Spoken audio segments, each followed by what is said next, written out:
हाय, good morning students. आज हम subject Hindi में लिंग, वचन और काल की परिभाषा को पढ़ेंगे और समझेंगे, है ना। लिंग क्या होते हैं, है ना। चलिए उसकी परिभाषा को देखते हैं। हिंदी में लिंग के दो प्रकार होते हैं। हिंदी में लिंग के दो प्रकार होते हैं। पहला पुल्लिंग और दूसरा स्त्रीलिंग। हिंदी में लिंग के कितने प्रकार होते हैं? दो प्रकार होते हैं, है ना। पहला पुल्लिंग और दूसरा स्त्रीलिंग। लिंग का अर्थ होता है चिन्ह। लिंग का अर्थ होता है चिन्ह, जिससे शब्दों का स्त्रीवाचक या पुरुषवाचक होने का बोध होता है। लिंग का अर्थ होता है चित्र, है ना, जिसमें शब्दों का स्त्रीवाचक या पुरुष होने का क्या होता है? बोध होता है। संज्ञा की पहचान लिंग से होती है। संज्ञा की पहचान कैसे होती है? लिंग से होती है। पुरुष अथवा स्त्री जाति की पहचान भी लिंग से ही होती है। पुरुष अथवा स्त्री की पहचान भी कैसे होती है? लिंग से होती है। जैसे देखिए अब, है ना, क्या होता है? राम सोता है, इसमें पुरुष का बोध हो रहा है। राधा सोती है, तो इसमें स्त्रीलिंग का बोध हो रहा है। इन वाक्यों में पहला पुल्लिंग है और दूसरा स्त्रीलिंग है।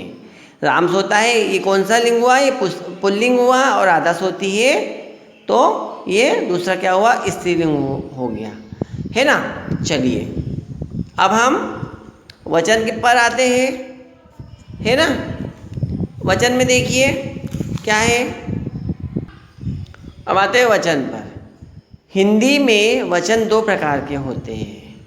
हिंदी में वचन कितने प्रकार के होते हैं? दो प्रकार के होते हैं, एक वचन और बहुवचन।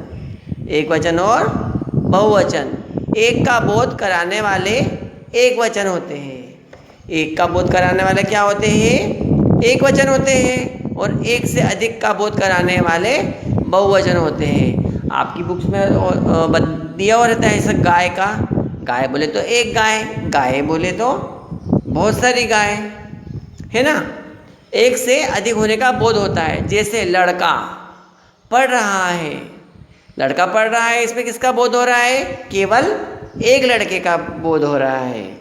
और लड़के पढ़ रहे हैं, मतलब एक से ज़्यादा का बोध उसके अंदर हो रहा है।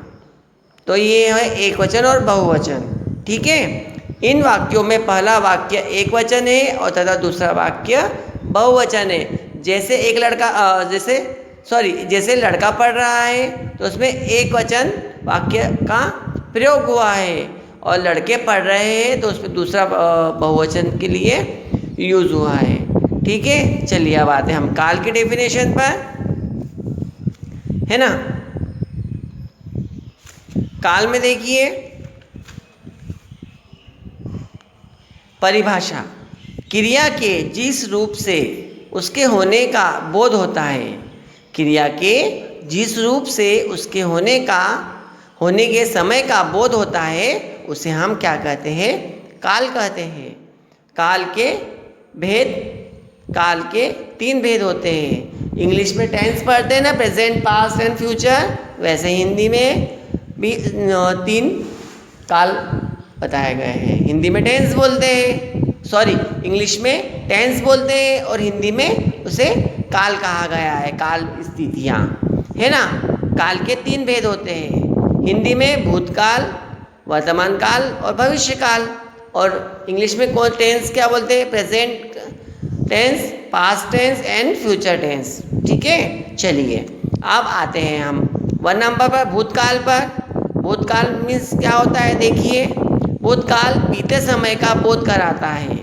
जो समय बीत जाता है उसका हमें बोध कराता है। जैसे मैंने पिछले वर्ष की परीक्षा दी थी, राम ने कपड़े धोए थे। इन वाक्यों में दी थी तथा धोए थे क्रियाएं बीते हुए समय की है, मतलब बीते हुए समय के बारे में वो बता रहा है। चलिए आते दूसरा नंबर। दूसरा काल कौन सा है? वर्तमान काल। कौन सा है? वर्तमान, जो फिलहाल अभी चल रहा है ना। देखिए वर्तमान काल, जिस क्रिया से कार्य के समय में किए जाने का बोध होता है ना, उसे वर्तमान की क्रिया कहा जाता है। क्या बोला है? वर्तमान काल जिस क्रिया से कार्य के वर्तमान समय में किए जाने का बोध होता है उसे वर्तमान की क्रिया कहा जाता है। जैसे वह आ रहा है, श्याम पढ़ता है, इन वाक्यों में जा रहा है तथा पढ़ता है क्रिया है वर्तमान काल की ही है। ठीक है ना। तीसरा है भविष्य काल। भविष्य मतलब आने वाला समय। भविष्य काल से आने वाले समय का बोध होता है। भविष्य काल से किसका बोध होता है? आने वाले समय का बोध होता है। जिस क्रिया से आने वाले समय में किसी कार्य को किए जाने का बोध हो रहा है।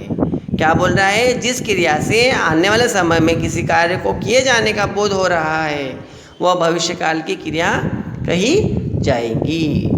जैसे श्याम घर आएगा। क्या बोल रहा है? जैसे श्याम घर आएगा, वह शाम को खाना खाएंगी। इन वाक्यों में आएगा तथा खाएगा क्रियाएं भविष्य काल का ज्ञान करा रही है। किसका ज्ञान करा रही है? भविष्य काल का, है ना। अब काल की डेफिनेशन आपको हमने समझाई थी, है ना। लिंग की भी बताई दी आपको हमने। लिंग कितने प्रकार के होते हैं? 2 प्रकार के होते हैं, पुल्लिंग और स्त्रीलिंग। वचन भी 2 प्रकार के होते हैं, एक वचन और बहुवचन, है ना। अब काल की परिभाषा में काल 3 प्रकार के होते हैं। कितने प्रकार के होते हैं? 3 प्रकार के, वर्तमान काल, भूतकाल और भविष्य काल, है ना। ये अच्छे से आपको आपकी कॉपी में नोट करना है। ठीक है। Okay students, bye.